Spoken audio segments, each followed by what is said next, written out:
name? My name is Nathan Gasch. I was born in the city of Zakroczym near Warsaw. I had a family of my dad, my mom, a brother, and a sister. And the only one who remained alive is me.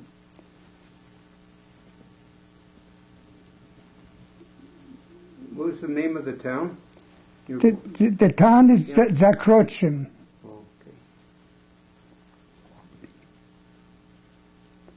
Okay. Did they take you away from your family? Your family was separated? We lived in Zakroczym, then they took us to the next town, which is Nowy Dwór. That's a ghetto. And we stayed in the ghetto for a while. Then from there, they took us all to Auschwitz. The whole family? The whole family, not my brother. They killed my brother before we had a chance to see him. What, did they shoot him? Yeah.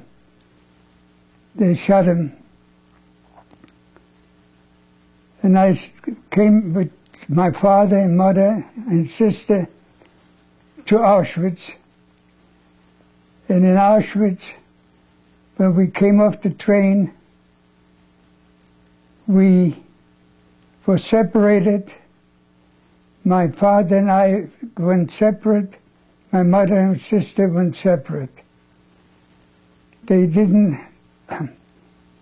live long enough to see us anymore. They took us right away to the chimney, to the crematorium. Wow. And did you know you were going to the crematorium? no, we did not know when we came. We didn't know. I've heard that they say that they're taking you to shower or something. That's right. The men who stayed behind, we went to the shower. But the women, when they went, I don't know what they did with them, but that was the last I seen my mother and my sister. You were with your father, though? I was with my father, in yes. the shower? Or yeah. Where you were going to the shower? Yeah. I don't recall a shower. I know that they took our clothing away. They gave us some prisoner clothing, you know. Oh, okay. What did they do after they gave you the clothing? Then they sent us to different barracks, you know, separated. So I went to one barrack, and my father went to another barrack. But my father didn't last long enough. He was very heartbroken because they took mother away, you know, my sister. Sure. So he tried. We all tried to hide out. We didn't want to go to work down there because they didn't give you enough food to sustain yourself. Oh, right. You know. Hard to work with no food. No food. So we went, you know, and tried to hide out. And finally, one day, they caught us all, you know, they brought us all back to one place. And they said, whoever doesn't feel good, step down. Step out. So my father said he's going to step out, he don't feel good. I said, Dad, don't go. I said, I'll help you as much as I can. But he didn't listen to me. And he stepped out? He stepped down, and they put him on trucks. That's the last I seen him. Oh, they probably took him to the forest or somewhere. No, put him to the crematorium. Yeah, in Auschwitz, yeah. Yeah. Right. That was the last time I seen him. And then what did they do? Did they assign you work in Auschwitz? Oh, they did all kind of stuff, you know. They did all kind of stuff. But myself, being so young, I was fortunate. How old were you at that time? I think I was about 16, 15, something like that. They probably felt you could be a worker. And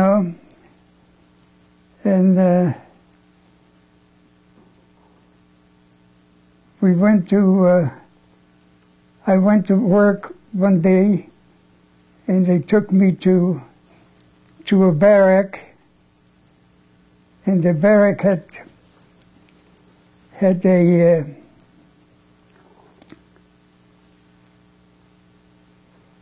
leader down there. He was a German Jew. So he took me in, and he said, "You're going to stay right here. You're going to do clean my shoes and stuff like that, So I said, okay. By doing that, I got a little more food, you see.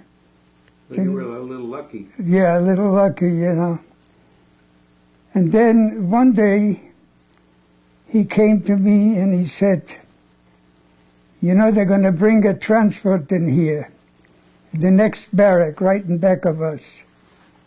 You're going to go there and bring 20 people at a time.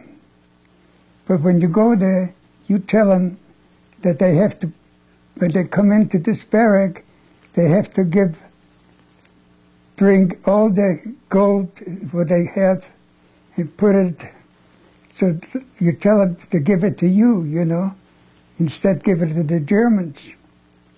Some people did give me, some people didn't give me. And I had to take this and bring it to him. Were you in your prisoner's clothes at that time? I think so. It's so many years ago, I don't remember. So you don't know where the transports came from? It came from Poland, someplace. And I went, so, being young, so I said, heck, I'm going to get me a watch, But that was a death sentence if they caught you, Oh, yeah. So that's what I did for a little while. What did you do with the gold? You gave it to the man you were, the Yeah, officer you were living with, or doing work for. Yeah,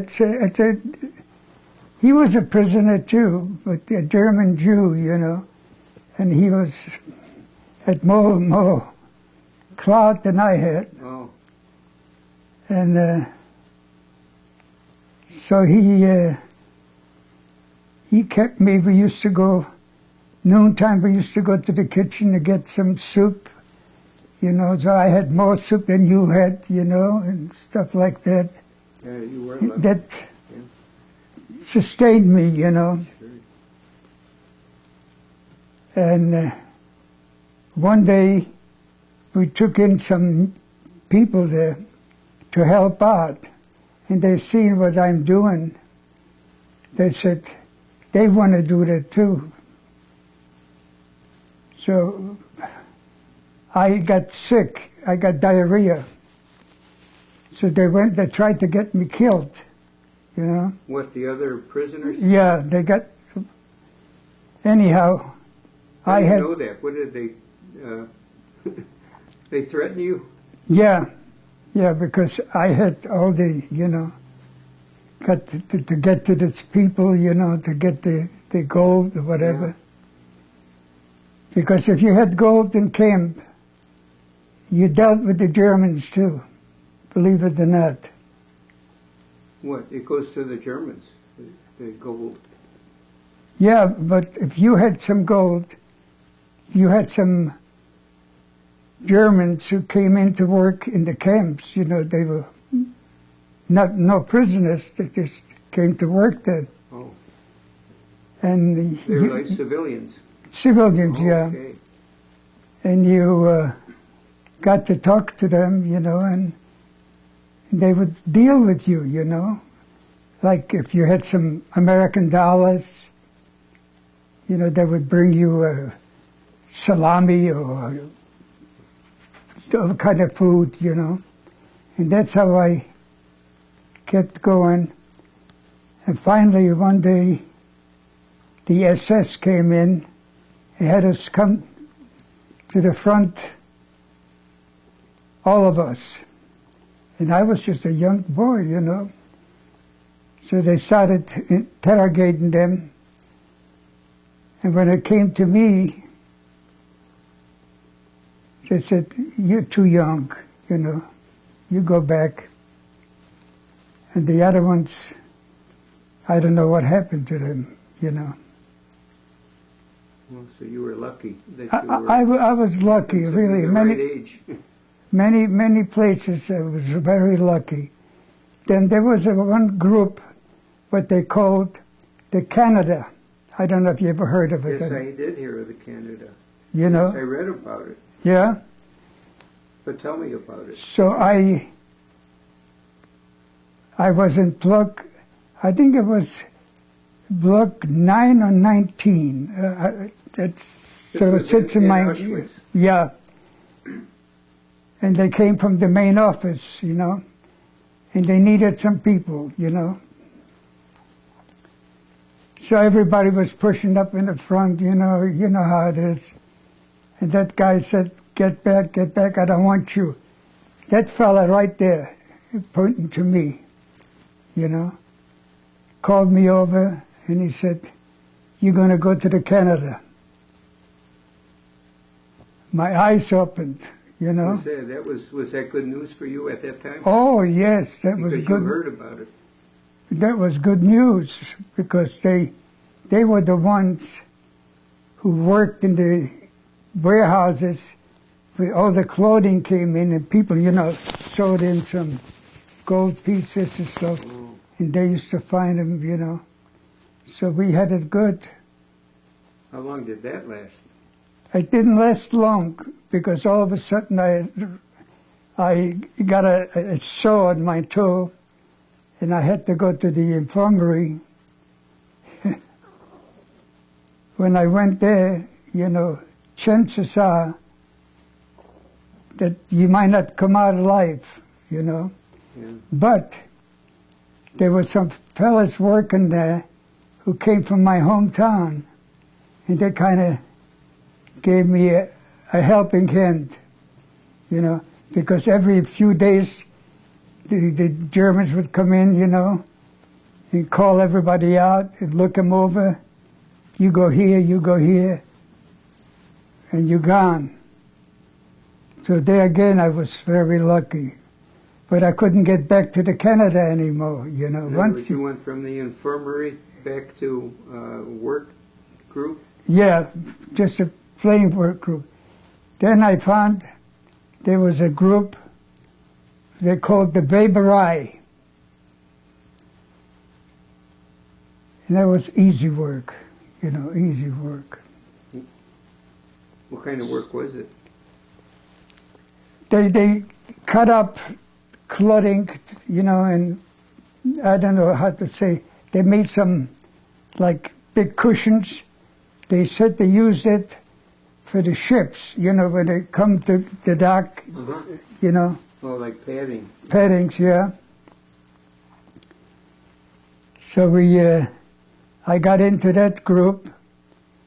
Then again, I was lucky because there was one fella there from my hometown that he had a nephew who worked in the shower rooms, and he would find gold pieces, you know, and he would send it over to him so that he can get some better food too. So it was kind of, you know, going one hand to the other. And we had a German officer who was in charge of us down there. And we got him to our side. We told him, if you go over there, take your suitcase and bring the suitcase back to here, and we'll fix you up. So that's what he did. He took out the bicycle and went over there. I walked. They gave me the suitcase. I put it on his bicycle, signaled to him to go. So we bought some chickens and stuff like that.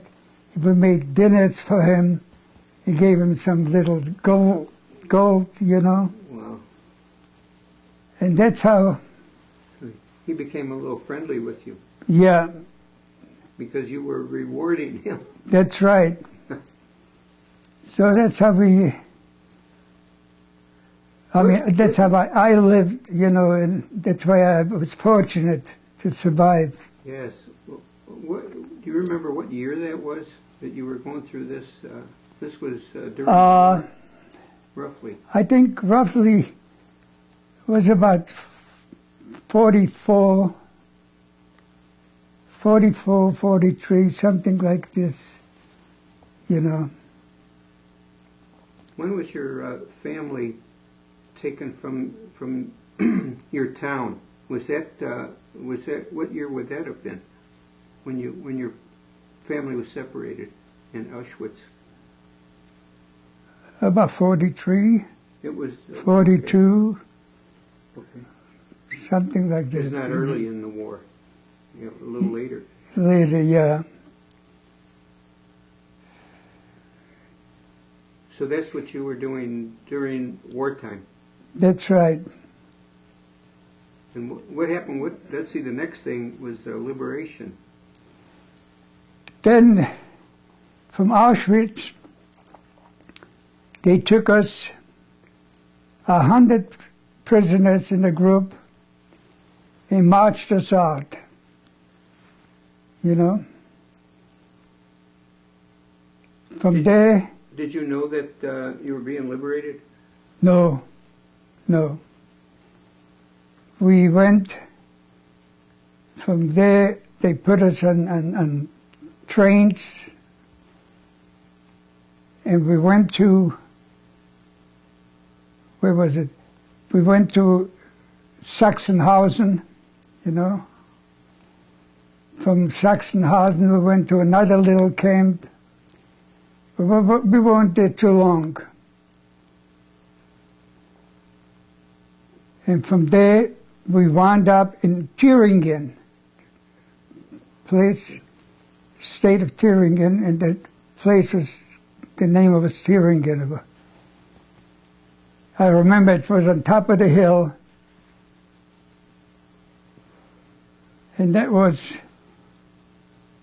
kind of rough too, because a new place, you don't know anybody, you know, you don't know what to do, you know. Are you still wearing your prisoner clothes? Oh, yes. No, later on I had civilian clothes, but the only thing it was like a cross painted in the back of. Oh, in the back of the clothes. Clothing, yeah. So one day, a German came, an elderly man, but they took from the Wehrmacht, you know, from the regular army, and they put him to the SS. And he took 12 of us to work. And he kept coming every day and take the same 12 people to go to work. Was it the same job every day? No, not the same job, but we would go, the same people. He says, I want the same people every day. That was a break. That was a break. So he went. He was an older man, very nice, I must say, very nice. So you did meet some good Germans. He would bring a paper full of tobacco, you know, for the guys who smoked. Were you a smoker? Yes, but no. Yes, but no. I gave up smoking about 26 years ago. So he was the leader by us, and then he had two guards watching us. I will never forget, he said to the guards, if there's any punishment to be meted out, I will do it, not you. Good for him. Yes. I remember that. I remember an elderly man with a mustache, So we went, so that was in Thüringen, and that's where they took us from Thüringen. They tried to take us to Austria, So there they took us about 100 in a group, out from camp. That was already, we could hear artillery in the back of us, They took us out, and they gave us a blanket, little blanket, not like that, a little blanket, and a little piece of bread for the journey. But when I worked with that group, we used to go to the same station where they would bring in a load of coal. We would unload it. If they bring a load of potatoes, we unloaded. Stuff like that. It was good. Yeah. So when potatoes,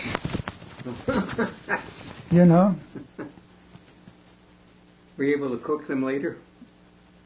we kind of made do, And so I knew the road.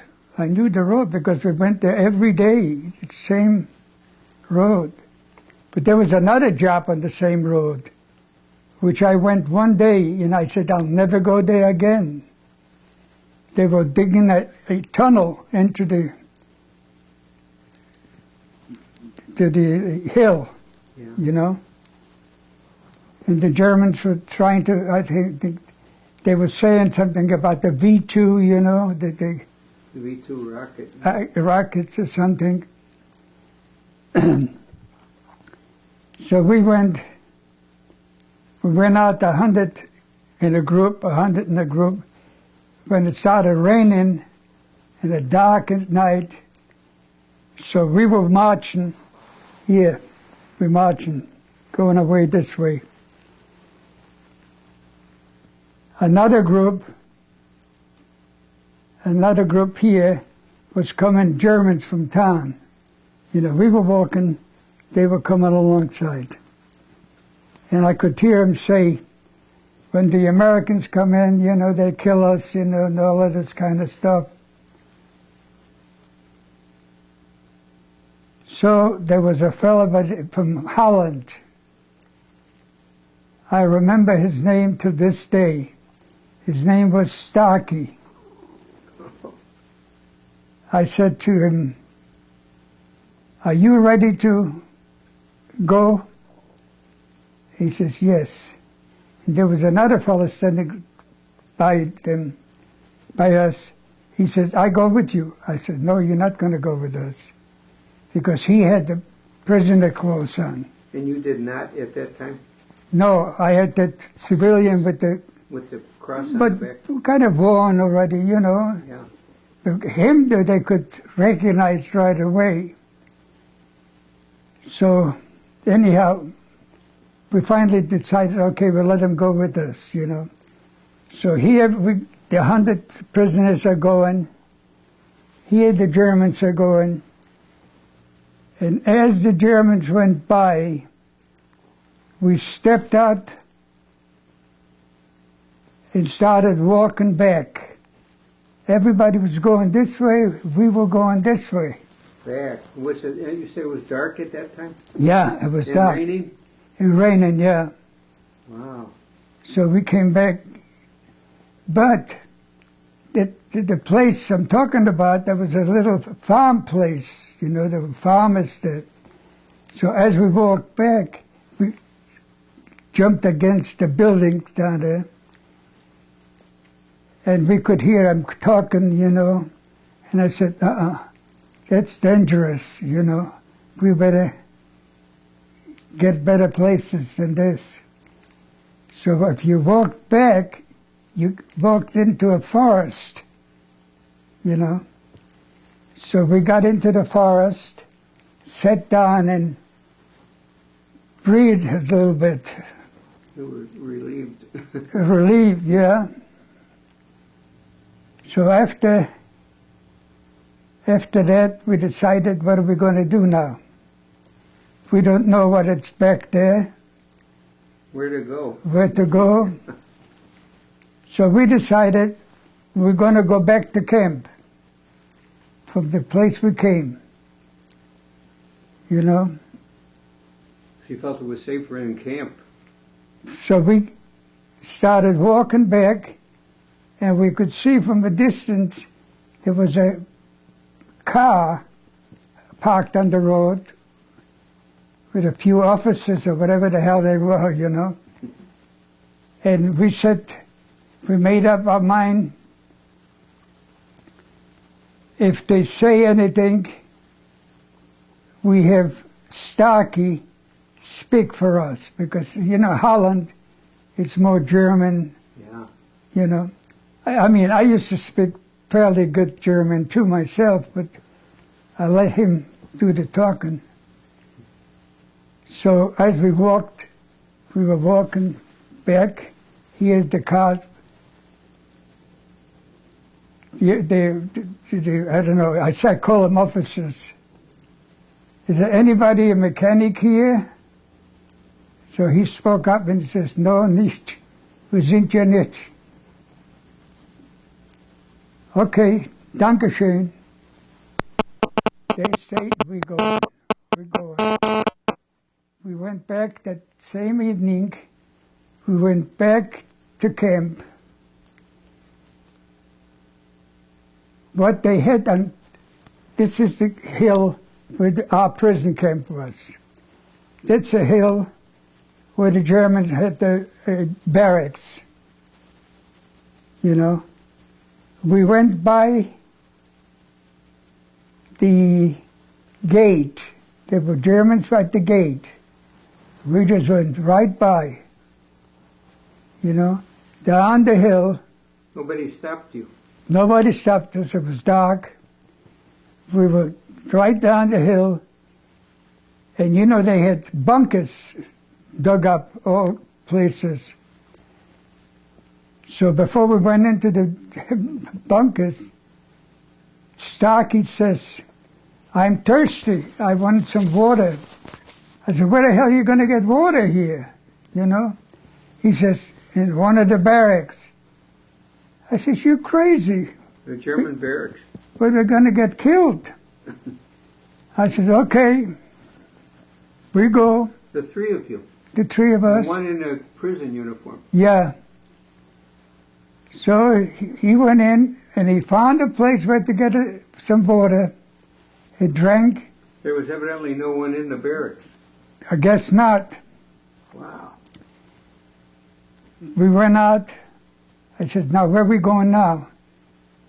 There's bunkers. We go into the bunker. So we went in.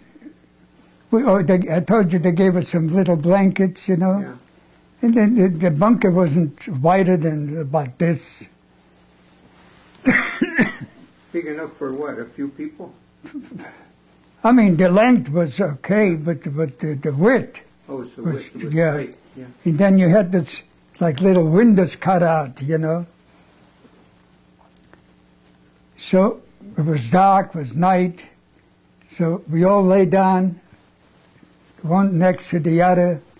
We went to sleep.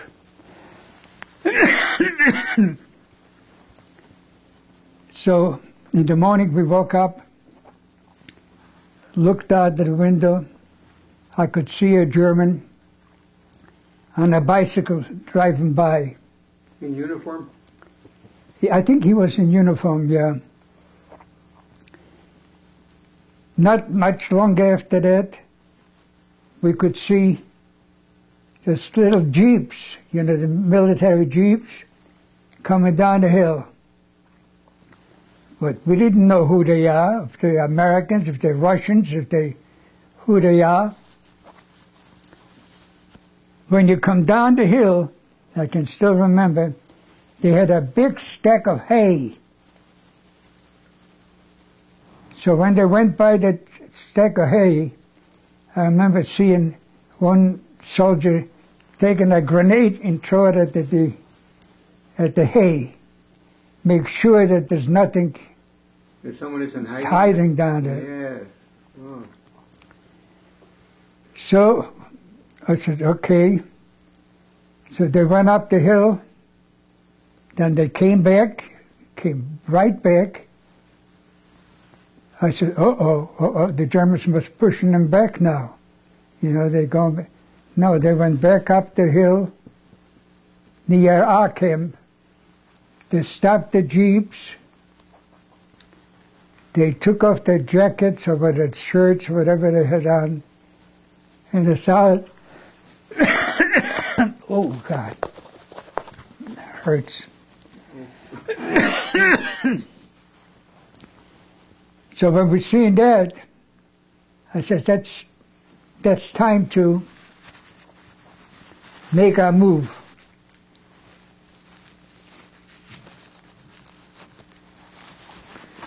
So we took our dirty shirts, tore up pieces, and got out, waving, you know, and we went up to the jeep, and the soldier, one soldier stood there with a gun, you know. Naturally, he didn't know who we are or what. You didn't know whether they were Americans or who they were? We didn't. I mean, I knew that they were Germans. Yeah. Because I know what their uniforms were, you know. Yeah. So we stopped there. Never forget. They took out a bottle of booze and gave us a bottle of booze to drink. The three of you, yeah.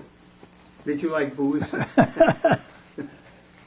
And we stood there for a while. Then we went into the German barracks. You know, the ones who used to watch us. I went into the officers' quarters. Had a nice little bunk, a nice blanket. I said, that's my bed for tonight, you know.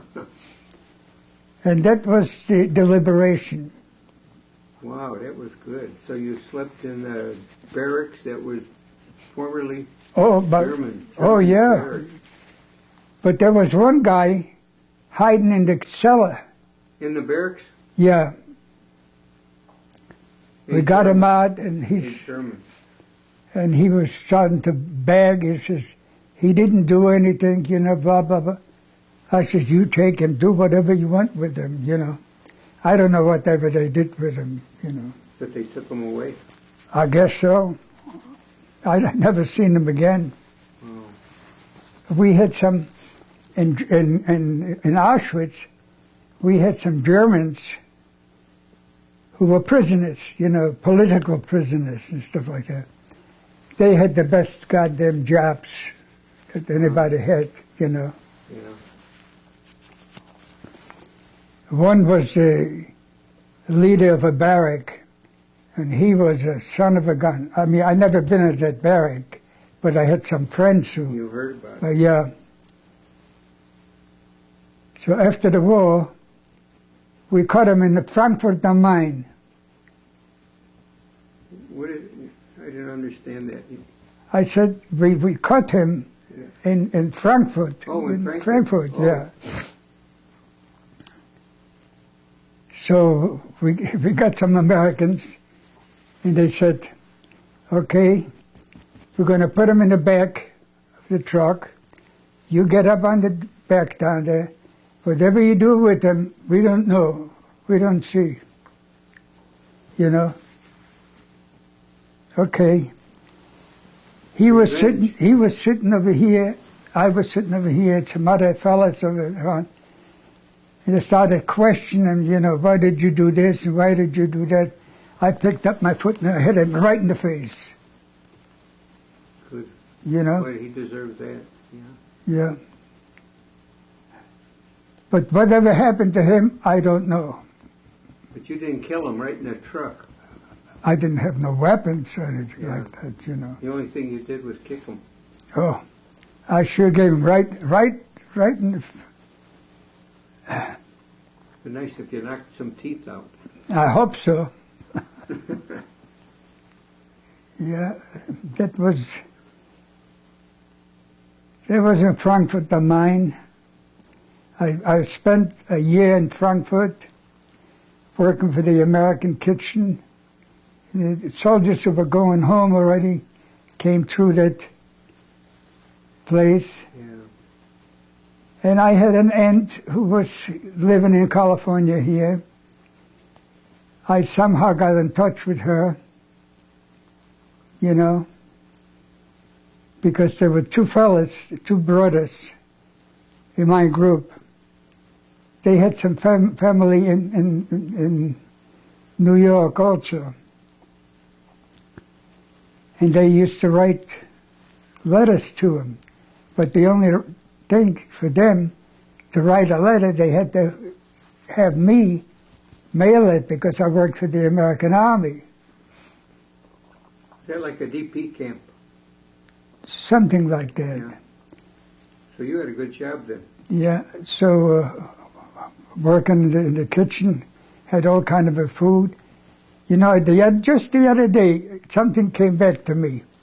When I worked in the kitchen, the Catholic sisters, you know, came, whatever we had leftover food, you know, they would like to have it.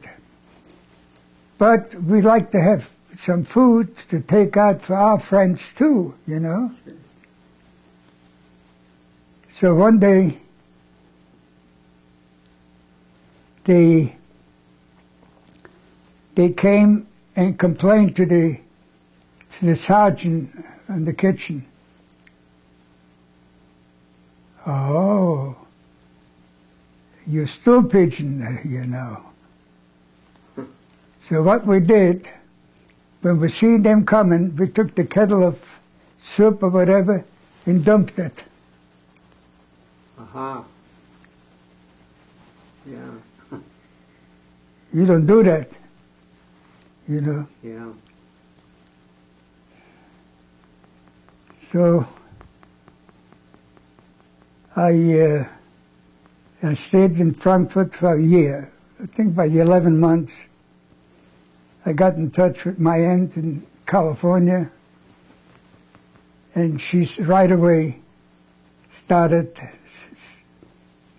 going through the things to get me to America. He did all the paperwork. Yeah. She got me on the first boat which left Germany from Bremerhaven to America, a little dinky. Yeah. There was 1,100 of us on the ship. And we left Germany, and I came to the United States. When would that have been, about 45? Or what year would that have been? 45. Yeah. Yeah. It was. So you arrived in California. Yes, I'll never forget. Never forget. When I arrived in California at the train station,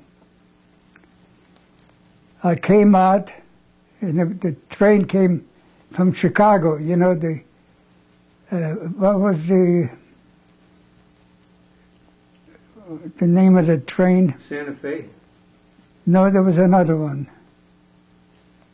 I don't know, they had Northwestern had a train.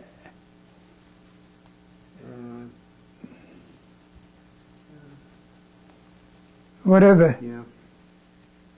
When I arrived here, the train arrived in the morning. She came to the station in California to receive me.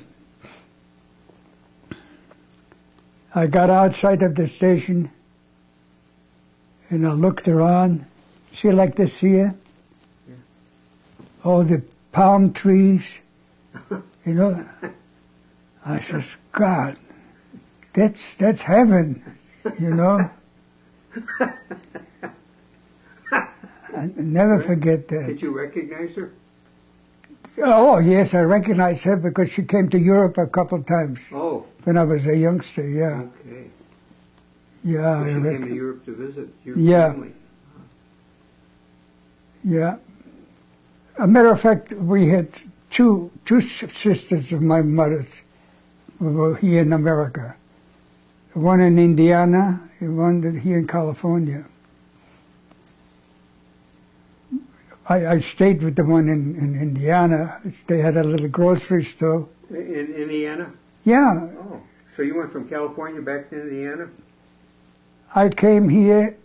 No, I went from Europe to New York. Oh, From New York, I went to Indiana. I stayed there. I came, I think it was May something. And I stayed there, stayed with them for a while because I never seen my other end. I never seen her. that one did not visit you in Poland, huh? No, no. No, yeah, I came here, what was it? So from Indiana, you... From Indiana, I went to California by train. by train, yeah. That's right. I came to New York. From New York, we went. My aunt, the one I never seen, she came to New York to take me. Oh, And I had an uncle who came from Europe, which I knew. He was in New York too. So they both. Oh, so He lived in Chicago also. Oh. So they took me to Indiana, and I stayed there for a while. I think I came I came in May, I think, because I left Indiana and I came here to California July the 4th. Oh, you remember? Yeah, That's July when the you saw 4th. the palm trees? Yeah. It was really something. And I stayed in California for a little while. Then I went back to Indiana. I stayed and worked with my uncle in the grocery store.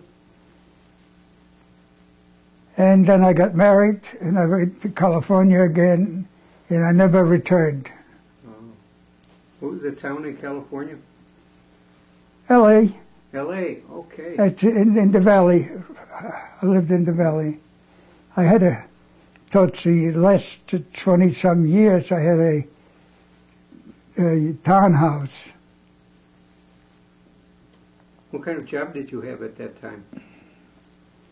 When I came, Yeah, in the California, when you were married and then went to California. You were married in Chicago, you said. yeah, I was married in Chicago. You know, I worked. What's you from Chicago? You would know. Downtown in Chicago was a place. Downstairs and upstairs, Hillman's shop. Oh, Hillman's, yes. Hillman's shop. Oh, very good. Yeah, Yeah, that's I on worked. Washington I worked Street. in Yeah. Hillman's. Oh, Yeah, you worked in Hillman's. Oh, Yeah. I remember that so well. yeah. I worked downstairs in the cheese department. Yes. How long did you work there? Is that when you were married? You were working After I at got Hillman's? married, yeah. After you got married, Yeah, you were yeah. working at Hillman's? Hillman's, yeah. I remember I went to Hillman's. There was a fella, I don't remember if he was Jewish or if he was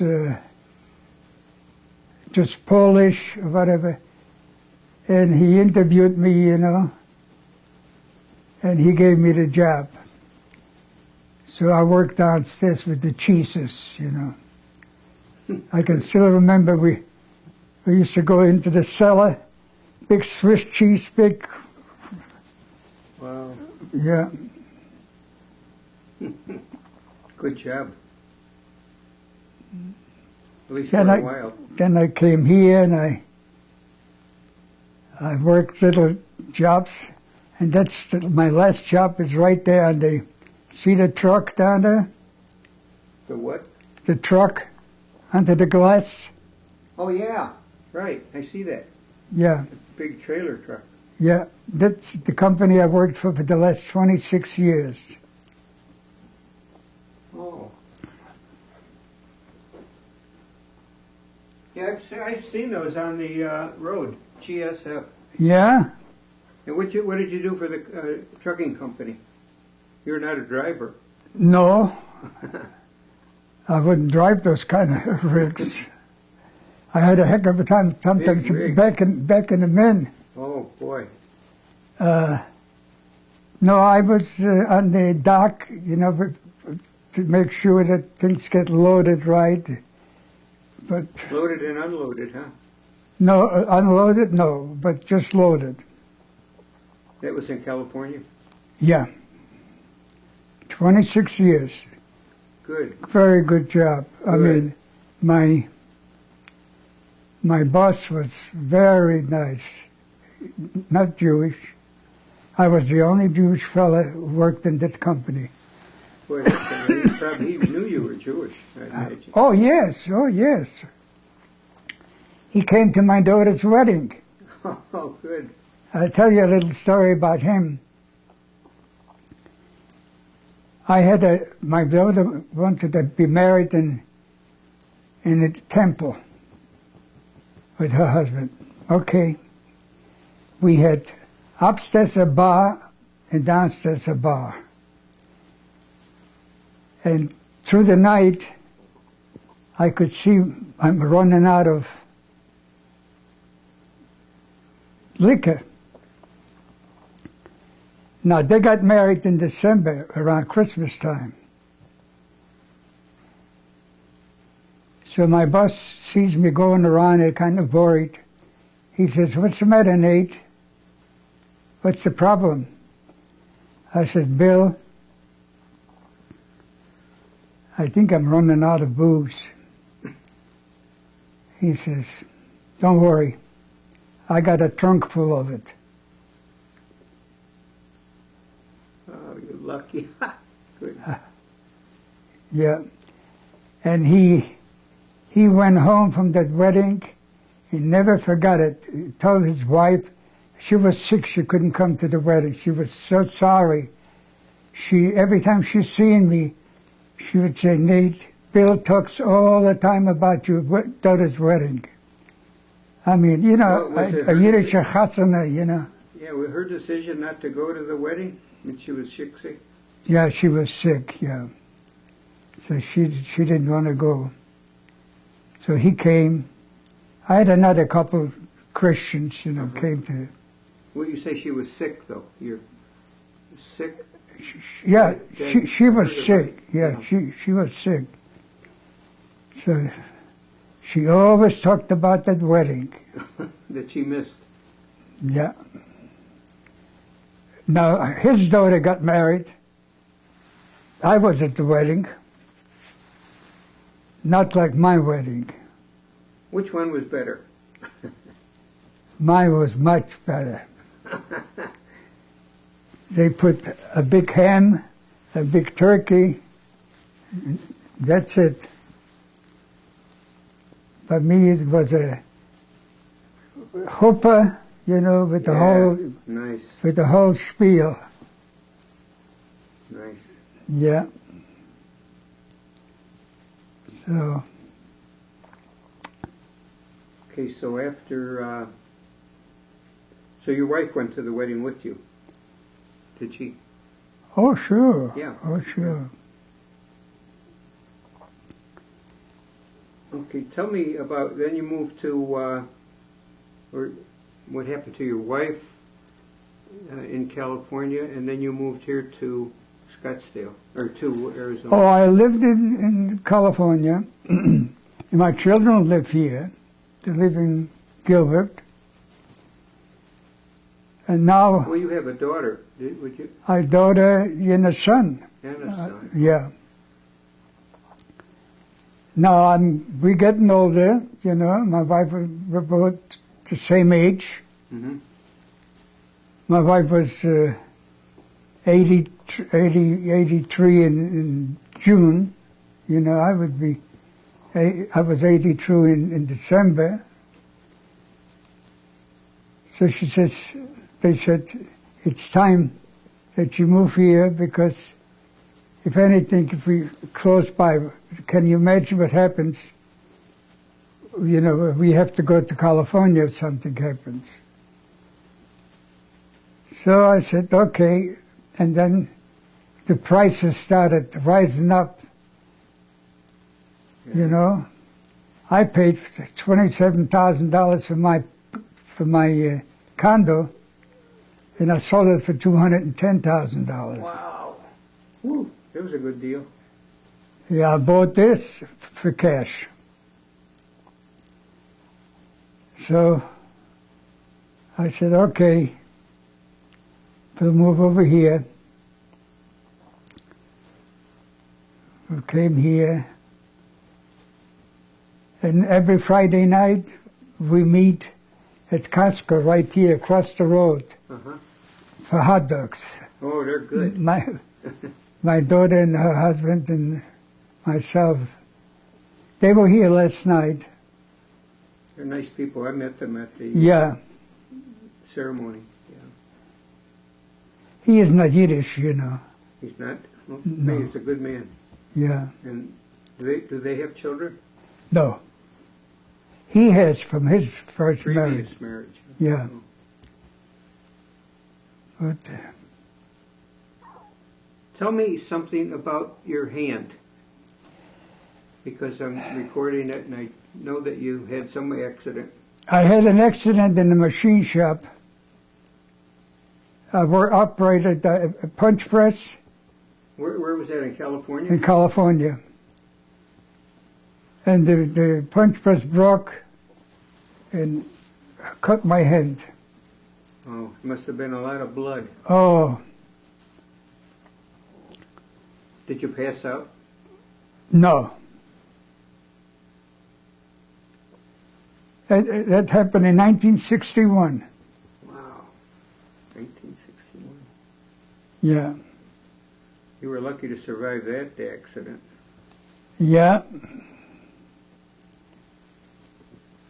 This here, all of this here is taken from my stomach. Oh, is that right? Yeah, this here. Yeah.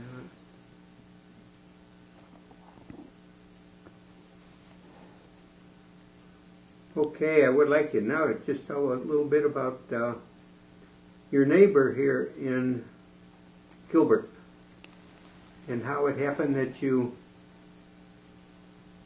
found out that you were living next door to a Nazi guard.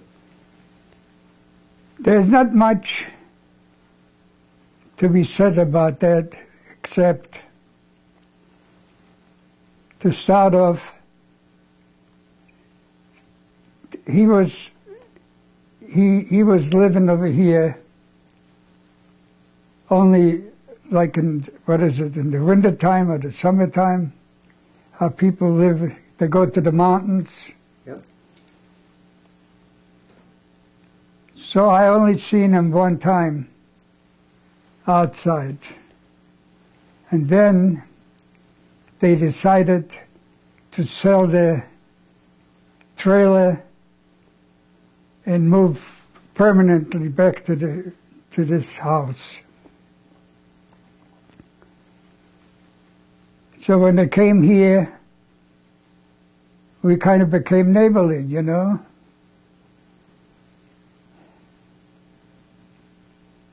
So one day I had some problems with my sprinkling system. I asked him, and he was very nice. Matter of fact, he did the whole job for me.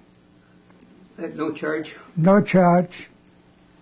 But I gave him a bottle of booze, you know. I had booze from people who gave me Christmas time, you know, my other job over there. With the trucking company. Company, yeah. So I don't drink, you know, so I still have some bottles here. So he did that, but that one day we were talking about our places. Now my place is, like you say, it's a big place. His is a small place. So he called me in to see his place, you know. This was how long ago? I would say about 2 years. Okay.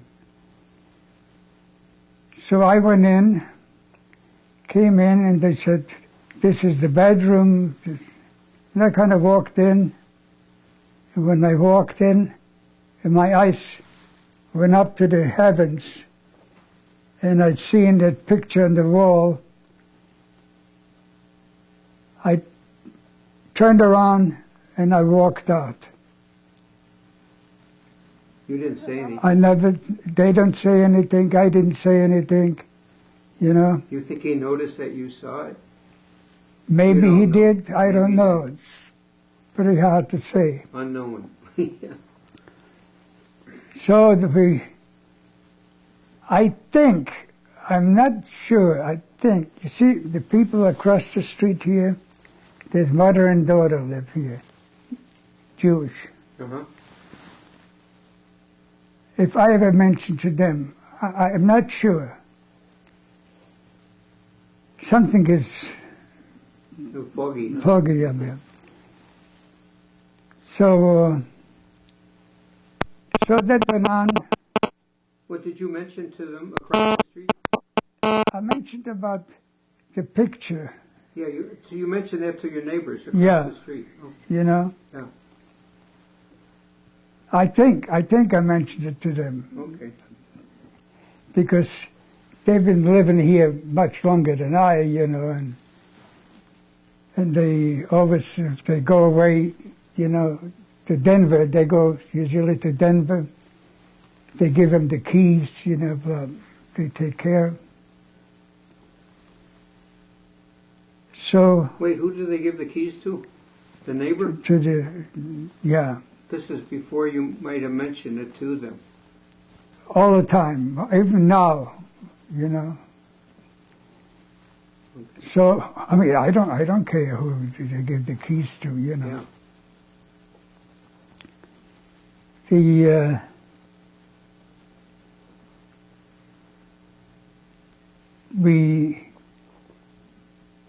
I used to see him go in the morning to the swimming pool. We have a big swimming pool here.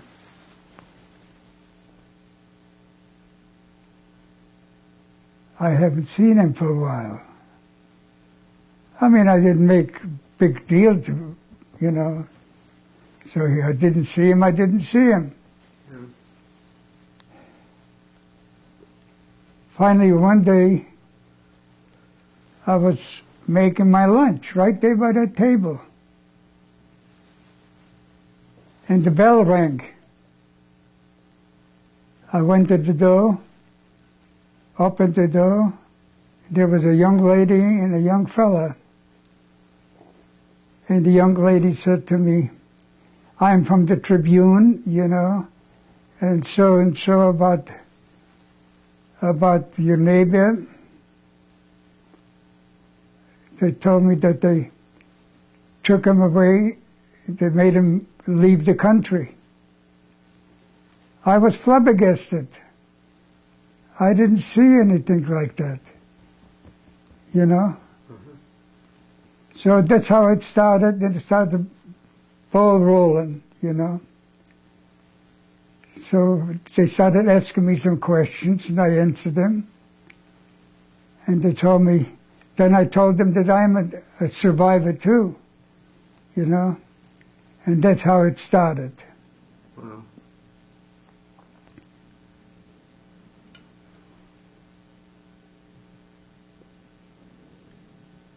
So then you told them the camp you were in? Yeah, I told them. And at that time, did they know what camp that this Nazi guard was in? I don't know. I've been to that camp to Sachsenhausen for a short time. You know. Okay. This tape is almost running out. I want to thank you for your interview. Thank you.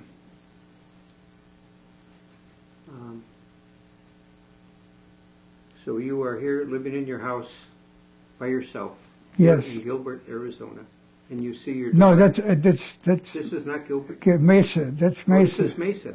That's Oh, Mesa. Your daughter lives in Gilbert. That's right. Well, you said you had a son also. Yeah, he lives about a mile from my daughter, In Gilbert. Gilbert. Oh, Yeah. good. Well, it's nice that you're close and can keep in touch. And you lost your wife how long ago? Pardon? You lost your wife how long ago? A year and a half ago. Oh. A year and a half ago. So that was here. Yeah, right in this house. Oh. Right in this house.